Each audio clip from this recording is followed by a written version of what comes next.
Hey everybody, thanks for joining us online. We're in a series right now called Change, and we want to be a people who excitedly embrace God change. Yeah, our heart in this series is that we'd see how good God is. And when we see that, we're enabled to just dive into the things that He brings our way. Absolutely. So hey, we hope this message is a blessing to you. God bless you.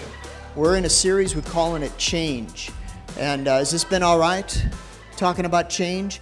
I think that sometimes, I don't know about you, but I have flesh. I won't even ask. Some of you might have flesh too. But the thought of change can sometimes make my flesh nervous.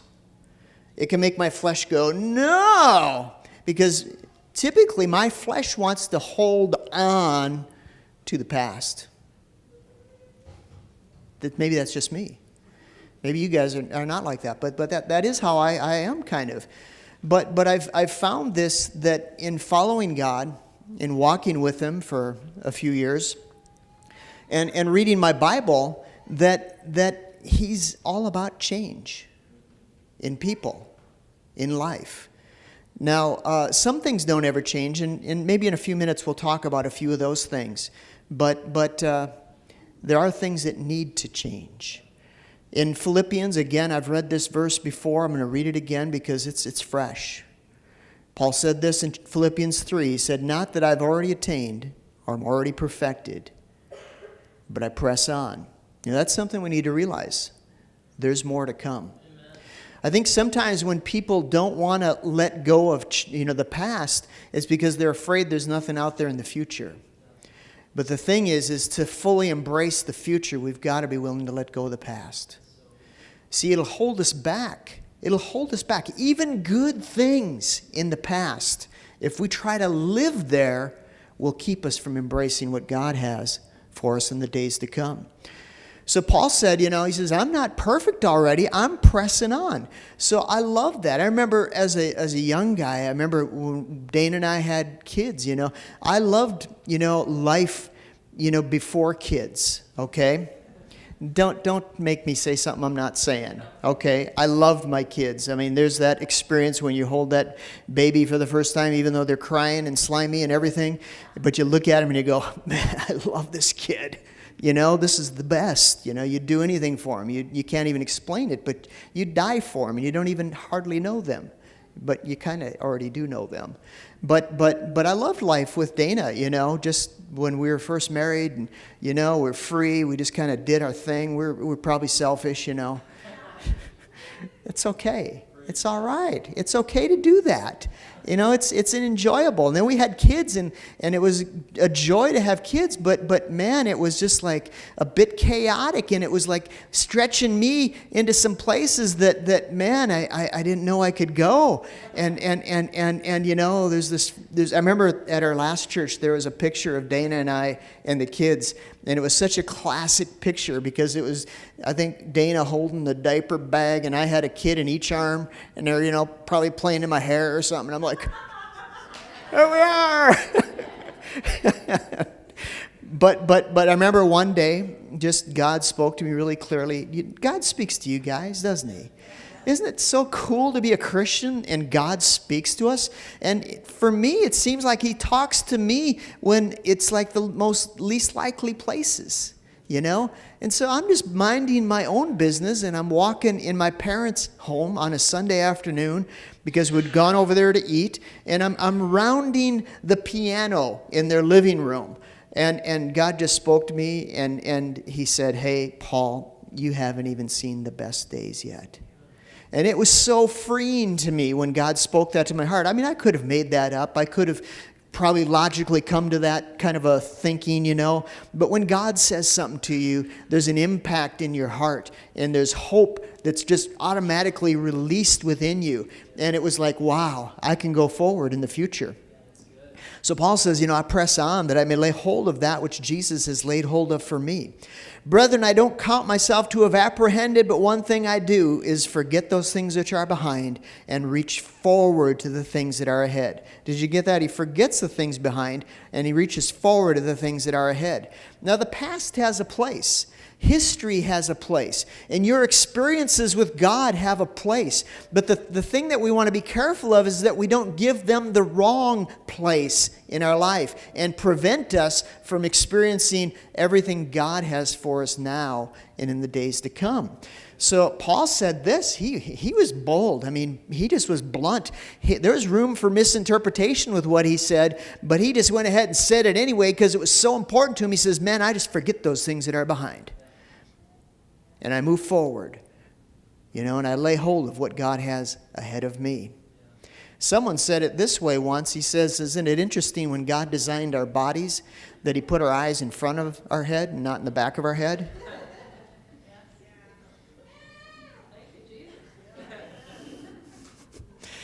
God ain't into the moonwalk, I guess, walking backwards. Maybe he is. I think he kind of was, I think he was cool with that, but I'm not going to do it. But anyway, hey, right now, I press toward the goal for the prize of the upward call of God in Christ Jesus. Then another verse, I'm just going to share some verses this morning and some scripture stories, and we'll talk about them and how they relate to us. But in Romans 12, 1 and 2, again, I was reading this yesterday even, and just seeing the impact of how God is all about change. All about change in our lives. The Christian life is one of going, from one place to the next. It's, Paul said it this way, from one glory to the other. That doesn't mean that there aren't things, challenges that we encounter. Some people read that, glory to glory. It's just like I'm floating around and never have any problems. Well, I wish, in my dreams. But that's not really what Paul was saying in that verse in Corinthians or in this verse here in Romans. But he's saying this, that with God, as you follow him, there's going to be change. And don't be afraid of the changes he brings, because he's bringing things for our good. But it says this in Romans 12, 1 and 2. I know you've heard this before. I think Pastor Stephen might have even gone to it last week. But he said, our brethren, by the mercies of God, I beseech you that you present your bodies a living sacrifice, wholly acceptable to God, which is your reasonable service. And don't be conformed to this world, but be what? Be transformed. Be transformed by the renewing of your mind, that you may prove what is good and perfect, acceptable will of God. I mixed a few of those words up, but you get the idea. The Phillips Bible says, don't let the world around you squeeze you into its mold. Don't you like that? Don't let the world around you squeeze you into its mold, but be transformed. Be transformed. Be changed. Allow the change that's on the inside of you to change the things on the outside of you. That's God's plan. That's his purpose for each one of us. It's change. The Apostle Paul, he actually rebuked the Apostle Peter. And you know why he rebuked him? Because he wouldn't change. He rebuked him because he wouldn't change. He rebuked him because he was still holding on to the traditions of Judaism and not going forward and experiencing the life that Jesus provided. The truth is, he was living on the wrong side of the cross. Whoa! Now, did Peter have some amazing things that happened on the other side of the cross? Yes, he did.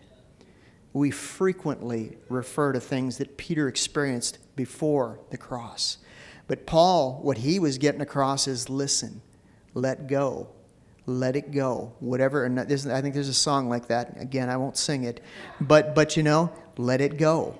Even those good things, even water walking, let it go. Move on. Because God has a future for you. God has a destiny for you.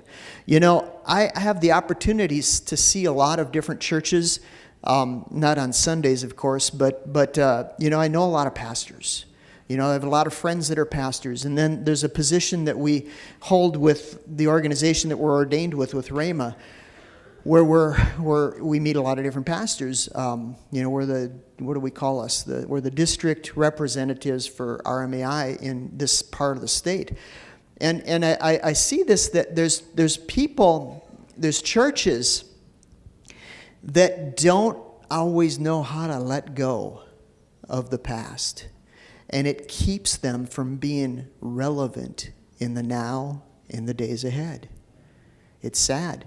Our regional head, the guy that I report to within the organization, he tells this story to us.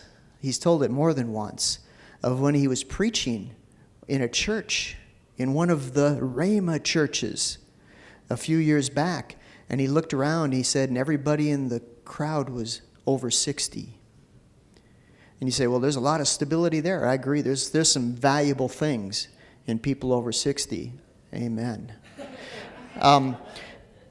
But the sad part is that you've got to pull in the people under 62. And if you don't, there isn't much of a future for a body like that. When we had we have a meeting every year, usually in the fall. And last year when our head came to us, there's 3 people in Wisconsin that make up the state, and Dana and I are on this side, and somebody else is in the middle, and then somebody else is on the other side of the state. And the tradition has been that at our group meetings in the fall that we all get up and share. We get up and preach. And when this year came around, our leader of the region, of the 5-state area, told us, he says, I want all of you to preach, and I want you to preach on change. And it was one of the best meetings we've had. It was one of the best we've had, because it's something that we need to hear. We need to hear about change. We need to hear that there's more ahead. In Psalm 96, now again, I'm going to tell you this. I took this verse in Psalm 96, but the truth is there's many verses in the Bible, in the Psalms especially, over in Isaiah, there's some that say exactly the same thing. But this is what Psalm 96 says. In verse 1, it says, sing to the Lord a new song. Sing to the Lord, all the earth. Sing to the Lord, bless his name. Proclaim the good news of his salvation from day to day. Declare his glory among the nations and his wonder among the people. But again, the part I'm zeroing in on here is the very first thing he said, is sing to the Lord a new song. Isn't that something? The Bible instructs us to be people that will sing a new song to the Lord. Now, I know there's some good old songs. And we were at a conference this fall with Hillsong. And one Saturday morning, they went through and they took some old songs, but they put a new spin on them. It's kind of like what Pastor Stephen did how many were at the Christmas Eve service? And we did this song, I think it was Joy to the World, I think.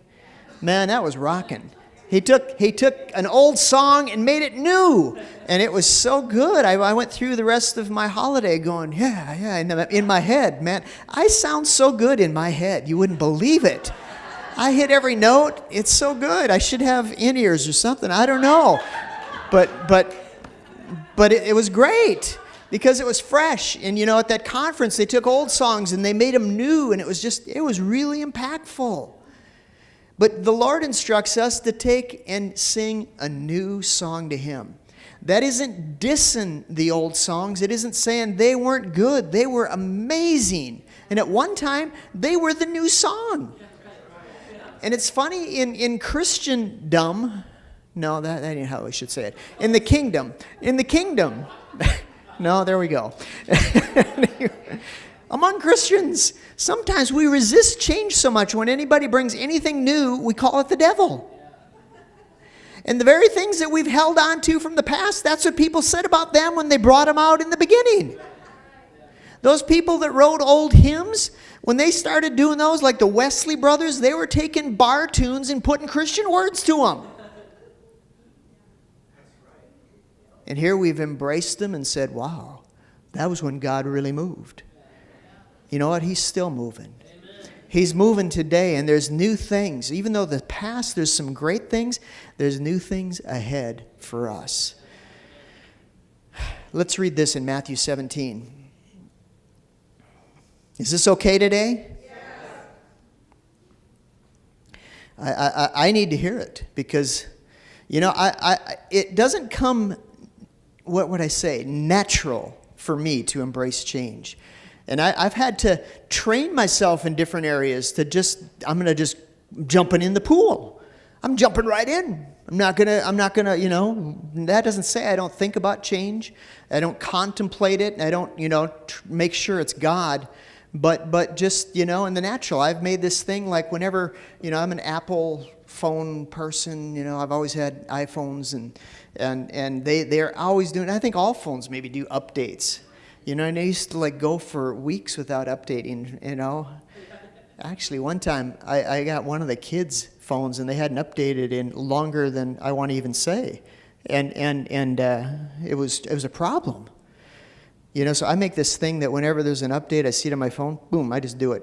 I jump right at it because I'm not going to hold back on change, and I'm training myself. Do I want to do that? No, I don't want to do it.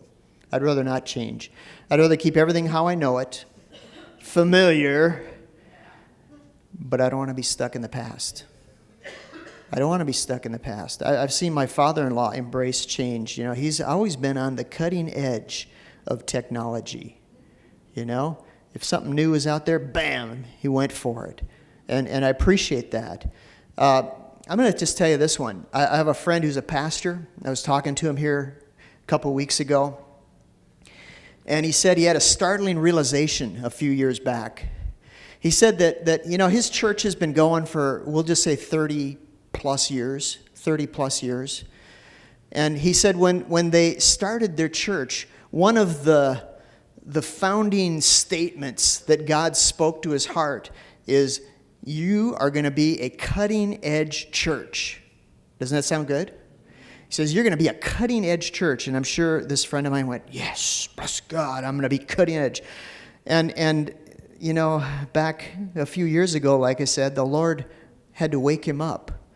And what he told him was startling too. He says, you are cutting edge for the 70s and 80s. And you know what he did? He changed. I'm proud of him. He changed. There's nothing wrong with God waking us up, and that the initial shock of it, we might go, oh, but then we say, all right, I'm embracing the future. I'm going for it. Okay, Matthew 17 says, now after 6 days, Jesus took Peter, James, and John, his brother, and led them up through a high mountain by themselves, and he was transfigured before them. And, I always find it interesting. That word transfigure is the same word we read in Romans chapter 12, verse 2, where he says, be transformed. In other words, when Jesus, talking about Jesus here, said he was transfigured before him. And what I like to say is this, that what was on the inside of him was so evident on the outside that he shone like the sun. That's how you are too.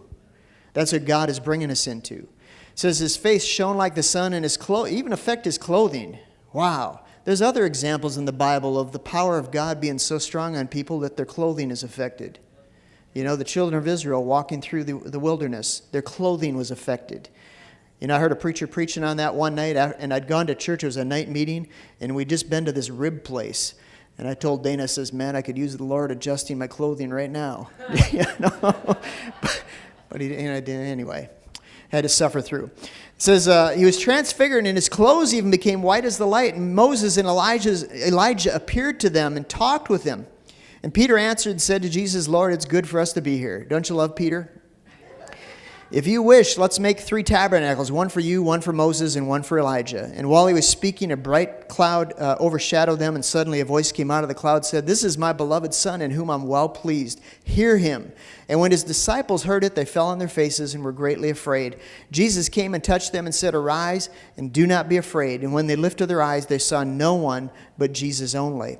And when they came down from the mountain, Jesus commanded them, saying, don't tell the vision to anyone until the Son of Man is risen from the dead. But I don't know about you, but this is an amazing time. This is like, Pastor Stephen talked about how in the book of Acts, they were all together in one accord, and, he shook the place where they were sitting. Maybe he said that in prayer time this morning. But, this is like one of those encounters. They're standing with Jesus, and he shines brighter than the sun. They have, Moses and Elijah come and greet Jesus and talk to him. And they're all standing there with their eyes bugging out, going, whoa, whoa. And right away, Peter wanted to memorialize the event. He wanted to romanticize the event. And Jesus said, wow, this is epic. We need to just put up a monument right here. This is where it happened. But Jesus, don't you love him? He says, no, let's keep going forward. In fact, in this case, he says, let's come down from the mountain. There's times in our Christian life where God is going to call us to come down from the mountain because there's work to be done in the valley. Oh, my. So I mean, moving forward. Let me read, let's see. I told you I'd say some things that don't change. If I can find it in my notes, I'll tell you. If not, I'll tell you. I'll just make them up. Well, here are some things that don't change. God doesn't change. His love for you doesn't change. The gospel message doesn't change. And hear how I say this one, because there's a truth in it. You don't change, although you do change, but the real you is just being more presentable, okay? Who you are on the inside is becoming more evident. It isn't being clouded and clustered by flesh and all these things on the exterior, but who you are. What I'm saying is, you can be you. You can be you, okay? So there's some things that don't change. I mean, we preach the gospel message, but our methods change. I know that since I've been here in Menominee, I'm always amazed at the changes that I've witnessed. When Dana and I and the kids came here and we started the church here, when we first started, we put an ad in the newspaper. And we ran it. We had a special deal, and we ran it every week. Some people maybe even came to the church because they saw that ad in the newspaper. It was so hokey. Dana and I, we looked like televangelists or something, standing there going, I can't even believe I allowed that to be in the paper. But we just wanted to tell people that we were here. And I remember, as new people come to the church, a lot of times a question I might ask people is, hey, how did you hear about the church? And back in that day, most people said, well, we saw the ad in the paper. It was amazing what that did. But as time went on, that began to fade. And you know what we did? We quit running that particular ad. I think it was the television look or the televangelist look or whatever, but we quit it. And then for a long time I heard, well, we saw you in the yellow pages. I thought, but that began to wane. And as time has gone on, almost 100%. There's two things I hear people say now. Either someone brought me to church that I know, or we saw you on the internet. How many know that 40 years ago, nobody thought of that? How many know that 20 years ago, it was a rare thing? But as time has gone on, what do? Do you ignore that or do you embrace it? I so appreciate, some of you know who Billy Graham is, and I had the privilege of working in his ministry for 10 years. And he was somebody who knew how to embrace change. And this is going to sound so prehistoric, but back in the day, Billy would do these crusades and put them on TV. And TV was a relatively new thing. Working at the association over the years, they had a file where they'd put like mail that would come in that was like people were what's the word I want? They'd write in because they saw something, and it wasn't really true what they saw, but it was like a trend. They had a trend file kind of thing. And here's what it was. Basically, when TV changed, when I was a kid, TV was black and white. Howdy Doody was on TV, And then as time went on, they introduced color TV, and that was a big thing. We didn't have it right away, but sometimes I'd see it. And I remember seeing Batman and Robin, and it was all these colors on TV. And it was just amazing. Well, someone over the years wrote in, quite a few of them, because it hit the trend file, that they were upset that Mr. Graham had dyed his hair green. And what it was is people back then had to adjust the color in their TV, and if you didn't have adjusted right, your whole thing was green. And they thought, this is going too far. He's dyed his hair green now, Embracing change. So, we've seen change come in music. We've seen change come in media. We've seen change come in even how we give offerings to the Lord. And I remember what a radical thing it was way back quite a long time ago, 10 years ago maybe now, that we started, taking offerings with credit cards. And frankly, it was because we had more than one person had come to the church and just wrote their account number on an envelope. And honestly, I saw that, and the person handling it said, "What do we do?" And I said, "I don't even know." I had to research it and find out what to do. And it took weeks. It was embarrassing how long it took to figure out what to even do with that. But there's change, and you've got to embrace change, or you're going to get left in the past. You've got to embrace change. Okay, one more story. I know I'm going kind of long. 1 Kings 17 is a great story. It says, so this happened. I think I'm reading out of the Message Bible. This happened, Elijah the Tishbite from among the settlers of Gilead confronted Ahab. And surely as God lives, the God of Israel, before whom I stand in obedient service, the next years we're going to see a total drought. Not a drop of dew or rain unless I say otherwise. So Elijah, proclaims this to the king. He says, this is what's going to happen. And then God then told Elijah, get out of here and fast. Head east and hide out in the Corinth ravine on the other side of the Jordan River. He said to Elijah, he says, you can drink fresh water from the brook, and I've ordered the ravens to feed you. How cool is that? He brings them in a place of drought. He brings them to a place where there's fresh water, and he's ordered the ravens to feed him. So Elijah obeyed God's order. He went and camped in Corinth Canyon on the other side of the Jordan, and sure enough, the ravens brought him meals, both breakfast and supper, and he drank from the brook. So, I don't know where the ravens were getting their meat. They might have been going to King Ahab's barbecue and taking the steaks right off his grill and bringing them to Elijah. I don't know. But can you imagine, this is the kind of stuff books would be written of. My years, on the west side, or was it the east or the west? On the side of the Jordan, being fed by ravens. This is the kind of stuff that Peter, talked about up on the Mount of Transfiguration. Should we build a monument here to just to camp out in what God has done?